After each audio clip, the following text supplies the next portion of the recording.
गार्गी कैलास घुंगुर्ते, वय 6, राहणार सोलापूर. सर्वांना दीपावलीच्या हार्दिक शुभेच्छा. मी दीपावलीचे महत्त्व सांगणार आहे. हिंदू परंपरेत आश्विन वद्य चतुर्दशी, आश्विन वद्य अमावस्या, कार्तिक शुद्ध प्रतिपदा व द्वितीया हे दीपावली सणातील 4 मुख्य दिवस आहेत. आश्विन वद्य द्वादशी व त्रयोदशी यांचाही दीपावली महापर्वात समावेश करून एकंदर 6 दिवसांचे दीपावली पर्व साजरे केले जाते. आश्विन वद्य द्वादशी. दीपावली महापर्वाचा प्रारंभ आश्विन वद्य द्वादशीलाच होतो. याला वसुबारस असे म्हणतात. या दिवशी सायंकाळी गायचे तिच्या वासरासहित पूजन करावे आणि आशीर्वाद घ्यावेत अशी आपल्या धर्मशास्त्राची आज्ञा आहे.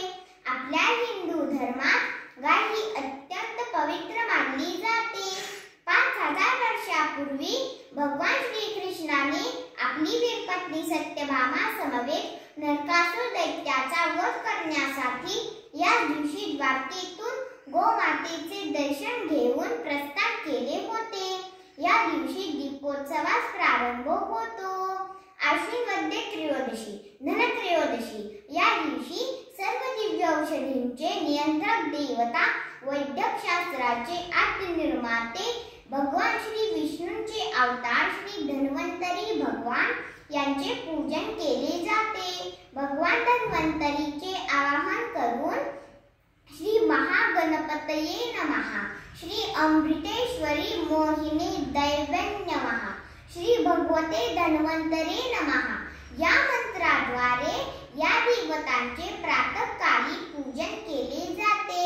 तसेच या दिवशी सायंकाळी कणकीचा तेलाचा दिवा दक्षिणेकडे तोंड करून ठेवावा व आपल्या पितरांना सद्गती प्राप्त हो अशी प्रार्थना भगवान यम व पितरांचा अधिपती भगवान श्री अर्यमा यांना करावी.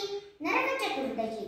सध्याला दीपावली महापर्व हे आश्विन वद्य चतुर्दशी पासून सुरू होते. यालाच नरक चतुर्दशी असे म्हणतात.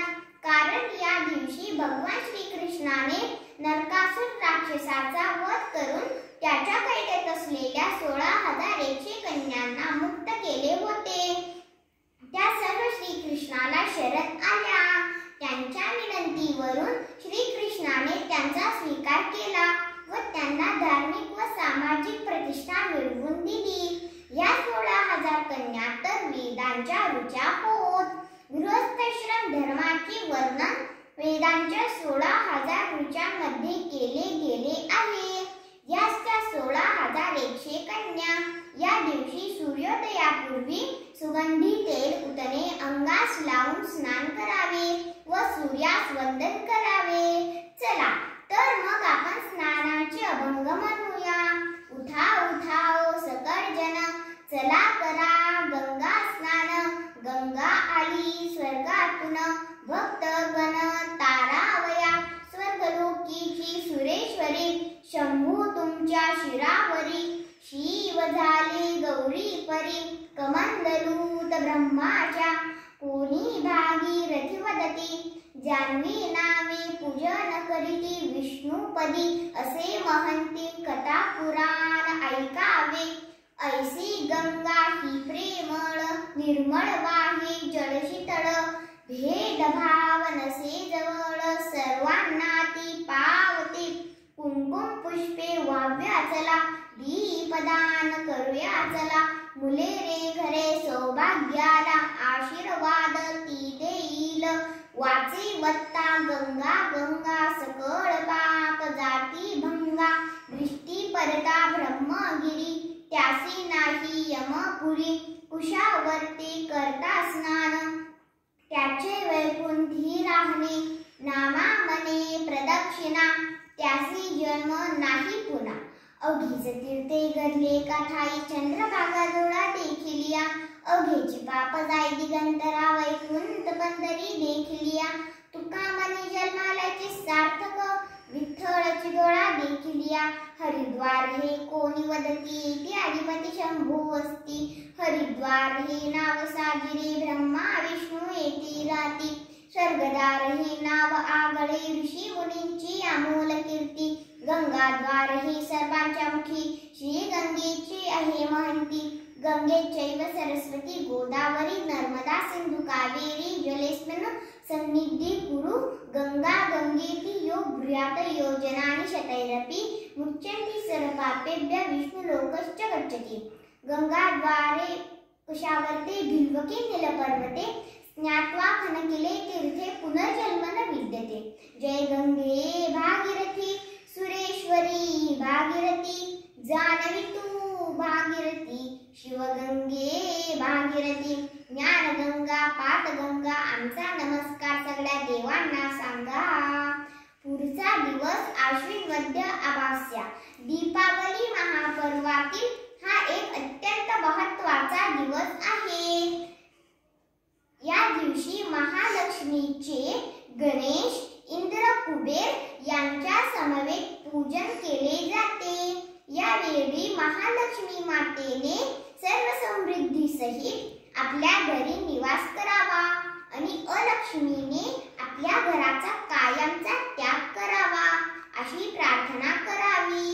कार्तिक शुद्ध प्रतिपदा पाडवा हा दिवस साडेतीन शुभ मुहूर्तापैकी एक शुभ मुहूर्त आहे।